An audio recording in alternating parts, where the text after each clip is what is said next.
زیغم صاحب، کوئی نظام کر کے اپنے آپ کو جتنا بھی مضبوط بنا لے، مگر معاشی جمود جو ہے جہاں عوام کو ڈیلیور ہونا ہے، وہ عوامی بے چینی کب تک برداشت کر پائے گا؟ اور آپ سمجھتے ہیں کہ نظام کے ایک حصے کو اس حقیقت کا ادراک ہو رہا ہے یا وہ اس جانب بڑھ رہا ہے کہ یہ بوجھ یہاں سے آگے اٹھانا مشکل ہوگا اور تبدیلیوں کی خواہش ہوگی کہیں نہ کہیں؟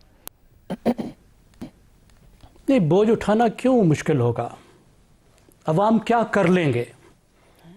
دیکھیں، میرے جو معاشی ماہرین ہیں، میں تو قربان جاؤں ان پہ، پولے پولے منہ سے میٹھی میٹھی انگریزی میں آدھے ہمیں بتاتے ہیں کہ پاکستان بحران میں آ گیا ہے، آدھے ہمیں بتاتے ہیں اب بحران سے ہم نکل رہے ہیں یا نکل چکے ہیں۔ Pakistan has been in crisis since 1990 for the last 35 years۔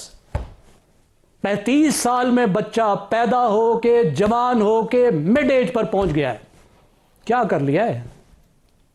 60% تو 30 سال سے بھی کم والے ہیں، 10 آدمیوں سے 6 آدمی 30 سال سے کم والے ہیں جنہوں نے اس بحران کے علاوہ کچھ دیکھا ہی نہیں ہے۔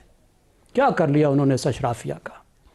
دیکھیے، 1990 کے بعد ہماری جو معاشی ترقی ہے وہ 6% سے آدھی ہو کر 3-4% پہ آ گئی۔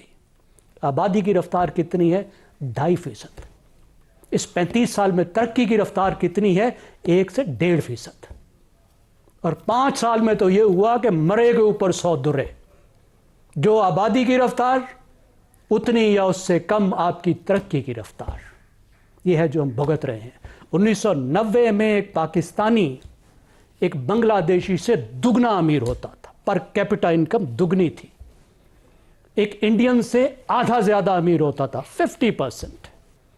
آج ایک انڈین پاکستانی سے 70% زیادہ امیر ہے، ایک بنگلہ دیشی پاکستان سے 55% زیادہ امیر ہے، اور ہر سال یہ فرق 4% تو پھر موجودہ معاشی صورتحال میں آپ کے ساتھ یہ بھی فرما رہے ہیں کہ عوام کا دباؤ کیا دباؤ ہے اور کیا فرق پڑتا ہے؟ آپ یہ کہہ رہے ہیں دوسرے لفظوں میں؟